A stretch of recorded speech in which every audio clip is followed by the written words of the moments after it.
एक समय की बात है।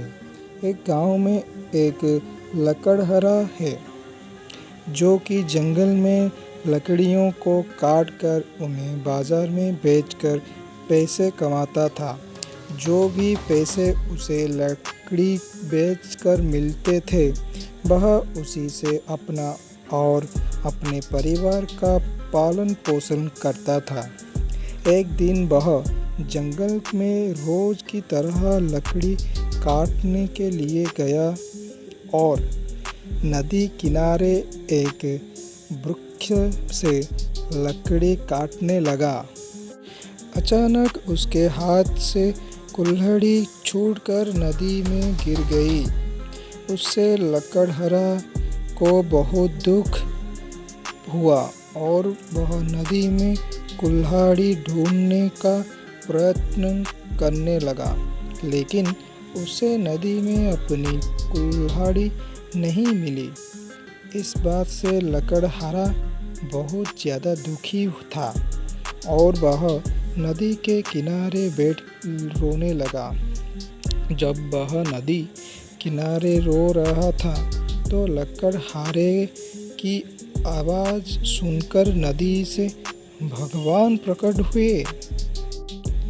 भगवान जी ने लकड़हारे से पूछा कि तुम क्यों रो रहे हो। इस पर लकड़हारा ने शुरू से अंत की पूरी कहानी भगवान को सुनाई। लकड़हारा की कहानी सुनकर भगवान को उस पर दया आ गई और उन्होंने लकड़हारे की मेहनत को देखते हुए उसकी मदद करने की योजना बनाई।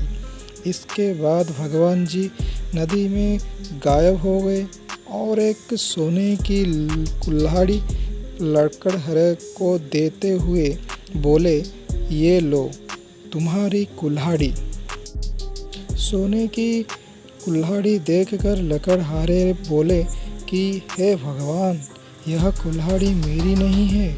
इस बात को सुनकर भगवान फिर से नदी में गायब हो गए और इस बार एक चांदी की कुल्हाड़ी लकड़हारे को देते हुए बोले, यह लो तुम्हारी कुल्हाड़ी।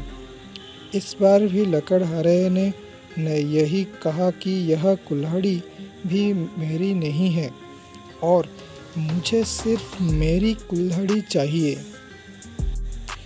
भगवान ने फिर से नदी में गायब होकर एक लोहे की कुल्हाड़ी निकाली और लकड़हारे को देते हुए, ये लो तुम्हारी कुल्हाड़ी। इस बार लकड़हारे के चेहरे पर मुस्कान थी क्योंकि यह कुल्हाड़ी लकड़हारे की थी। उसने कहा, ये मेरी कुल्हाड़ी है। भगवान ने लकड़हारे को ईमानदारी से खुश होकर उसे सोने और चांदी की दोनों कुल्हाड़ियाँ भी उसी लकड़हारे को दे दी। इससे लकड़हारा खुशी खुशी घर चला गया। मोरल ऑफ द स्टोरी, लकड़हारे की इस कहानी से हमें यह सीख मिलती है, हमें हमेशा अपनी ईमानदारी पर ही रहना चाहिए क्योंकि जीवन में ईमानदार व्यक्ति को कोई भी नहीं हरा सकता है। तो आपको अगर अच्छा लगा होगा ये मेरी स्टोरी तो ज़रूर सब्सक्राइब करें और लाइक बटन को क्लिक करें, शेयर करें, कमेंट करें।